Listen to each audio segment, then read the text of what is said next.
Kristo erruki jauna, erruki dakigula jainko guzti zautsua, eta gure pekatuak markaturik ereman gaitzala betiko bizitzara. Aintza zeruetan jakoikoari, eta bakea horrean hariko dutu izunei. Baina bieta ere zaitugulako, gorazua, ere ikatu gorestu zuri, hauste zago eskatari zuri. Jainko jauna, zeruko errege, jangoiko aita guztia duna. Jauna, seme bakar Jesu Kristo. Jainko jauna, jainkoaren goz aitaren seme. Zuk entzen dezu mundu bekatua, erruki jauna. Zuk entzen dezu mundu bekatua, entzun gure dira. Aitaren eskuinan jarri izan dezu, erruki jauna. Zuk bakarrik santua, zuk bakarrik jauna, zuk bakarrik goikoa Jesu Kristo, Espiritu Santuarekin, jainko aitaren eta amen. Egin dezagun otoituz. Hoi jainko, egoitza egokia prestatu zenion zure semeari, Maria Virginiaren sortzegarriaz, eta honen semearen heriotza aurreikusirik, garbi gorde zenuen pekatu guztitik ama. Egizu Maria Virginiaren otoitzari esker, gu ere zugana garbi iritsi daitezela. Zure seme Jesu Kristo gure jaunaren bitartez zurekin eta Espiritu Santuarekin batean, jainko eta errege bizi baita, gizaldi eta gizaldietan.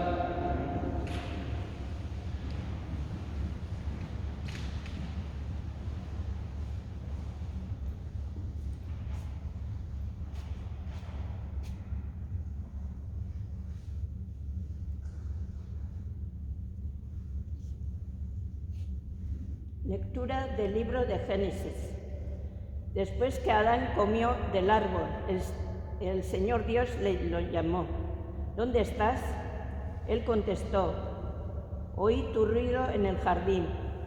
Me dio miedo porque estaba desnudo y me escondí. El Señor le replicó, ¿quién te informó de que estabas desnudo? ¿Es que has comido del árbol de que te prohibí comer? Adán respondió, la mujer que me diste como compañera me ofreció del fruto y comí. El Señor Dios dijo a la mujer, ¿qué es lo que has hecho? Ella respondió, la serpiente me engañó y comí.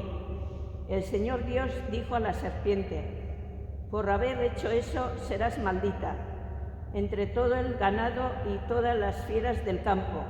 Te arrastrarás sobre el vientre y comerás polvo toda tu vida.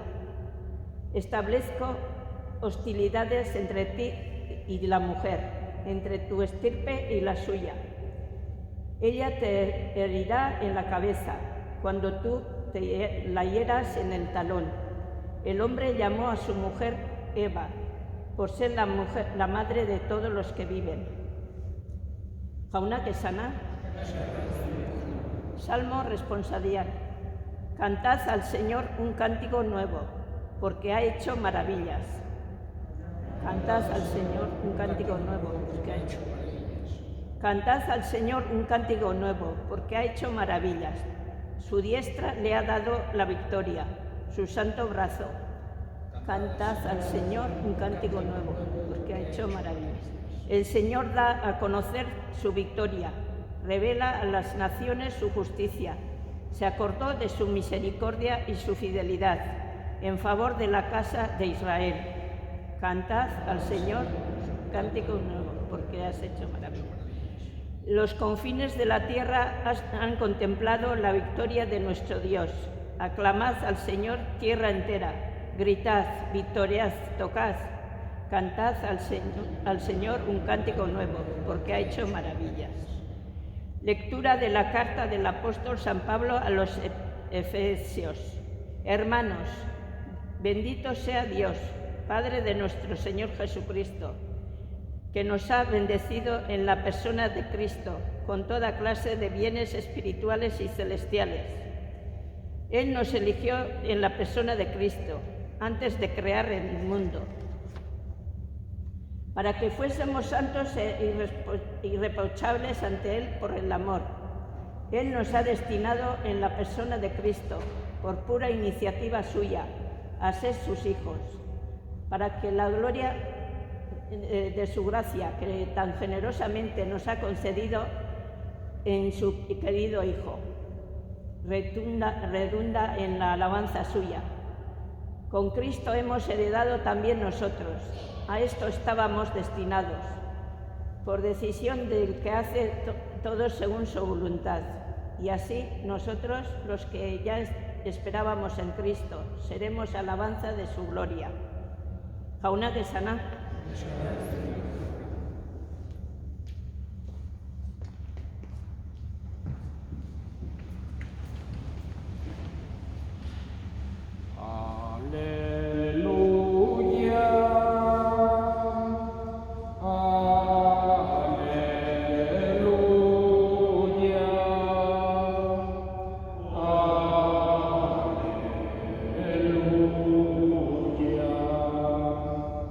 El Señor esté con vosotros. Lectura del Santo Evangelio según San Lucas. En aquel tiempo, el ángel Gabriel fue enviado por Dios a una ciudad de Galilea llamada Nazaret, a una virgen desposada con un hombre llamado José, de la estirpe de David. La virgen se llamaba María. El ángel, entrando a su presencia, dijo: Alégrate llena de gracia, el Señor está contigo, bendita tú entre las mujeres. Ella se turbó ante estas palabras y se preguntaba qué saludo era aquel. El ángel le dijo: No temas, María, porque has encontrado gracia ante Dios. Concebirás en tu vientre y darás a luz un hijo, y le pondrás por nombre Jesús. Será grande, se llamará Hijo del Altísimo, el Señor Dios le dará el trono de David su padre, reinará sobre la casa de Jacob para siempre, y su reino no tendrá fin. Y María dijo al ángel: ¿Cómo será esto? Pues no conozco varón.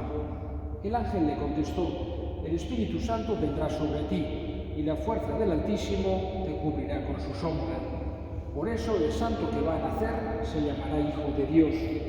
Ahí tienes a tu pariente Isabel, que a pesar de su vejez ha concebido un hijo, y ya está de 6 meses la que llamaban estéril, porque para Dios nada es imposible. María contestó: Aquí está la esclava del Señor, hágase en mí según tu palabra. Y el ángel se retiró. Palabra del Señor. Celebramos la víspera de la Inmaculada Concepción de la Virgen María. Teniendo en cuenta un misterio que es un dogma de fe. Dogma de fe significa que ha sido proclamado de una forma solemne por la Iglesia para que todos los cristianos, para que todos los miembros de la Iglesia lo creamos como tal.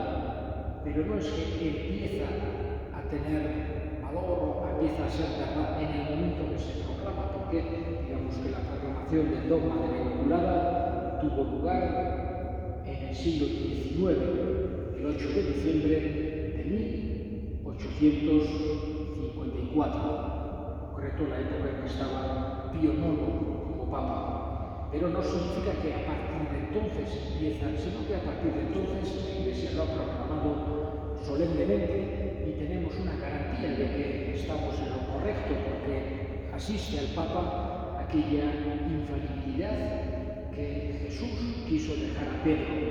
Lo que haces en esta tierra quedará atado en el cielo. Quien a vosotros escucha, a mí me escucha.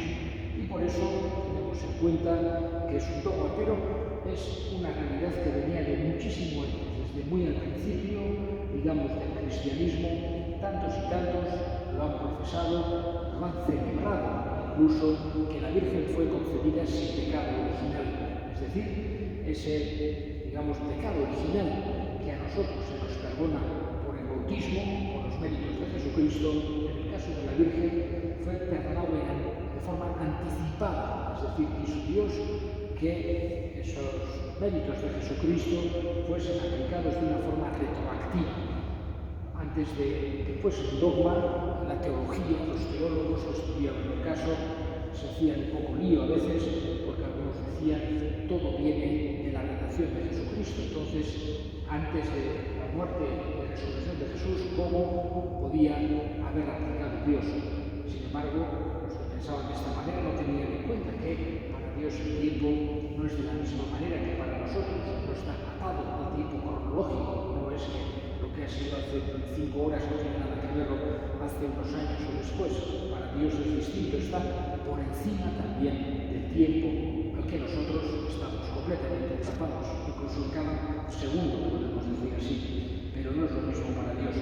Por eso hoy celebramos en toda la Iglesia a la Virgen María como nuestra Madre y esta prerrogativa que quiso darle Dios de ser concebida sin pecado original.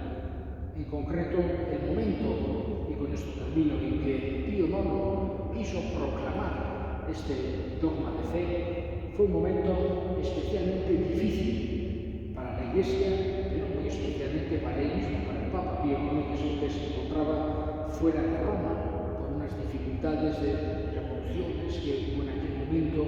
Era un momento en el que se estaba comenzando a fraguarse la unidad de Italia. Algunos querían que el Papa fuese la cabeza, otros querían hacer la unidad de Italia sin el Papa, y en aquel momento tuvo que escaparse y estaba en la ciudad de Gaeta, al sur de Roma, yendo hacia Nápoles, y se encontraba allí, y allí es donde proclamó Pío IX la solemnidad, el dogma de la Inmaculada Concepción. Hoy nos alegramos y también con esa confianza que los hijos tienen con la Madre, nosotros tenemos con nuestra Madre del Cielo, con la Virgen María. Bajo su amparo estamos acogidos y a ella le pedimos ayuda, protección y sobre todo que nos lleve siempre de la mano hacia su Hijo Jesús.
Onar jauna, Maria Virginiaren sortzeratia ospatzean eskaintzen dizuko Parisa Maria, eta beraz zure grazia, erruz guztietatik garbi egin zetuen bezala, haren odoitzez atera gaitzazun gu ere pekatu guztietatik Jesu Kristo gure jauna bitartez, jauna zuekin, hola pilota, eskerrak jarriko gure jaunari, egokia da eta zuzen nahi eta beti zuri eskerrak ematea jauna eta guztiz santu hangoiko almozidu beti hori. Virginia Maria doatsua katorrezko pekatuaren gutxutik harteko egiten zenuen eta grazia zute egin. Zure semeari ama behartutan emateko, eragiran erakusten zenuen eliza, Kristoren emaztea, zimurik eta errotik gabea eta guztiz ederra. Virginia garri honek eman behar zigun salbatzailea, gure pekatuak garbitzen dituen ditons garbia. Hande guztien artean, bera goberatu zenuen, zure herriarentzat laguntzen izan dadin, eta sartutasun betearen espiritu betegarri. Horregatik, egin taldeekin batean, presten ditugu, pozez beterik kantatzen dugula. Santo, Santo, Santo.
Horregatik jauna zure semean bihotza eta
Jainko gure jauna, Maria Virginiaren sortzea, jatorrizko pekatutik garbi ote zegoen irakarriro, hartu dugu sakramentu honek zela ditzadatuan, pekatu horren zauriak, Jesu Kristo gure jaunaren bitartez, jauna zuekin, bedika zaitzatela jainko guztiadunak aitak eta simiak eta Espiritu Santuan, zoazte jaunaren bakean. Eskerrik asko.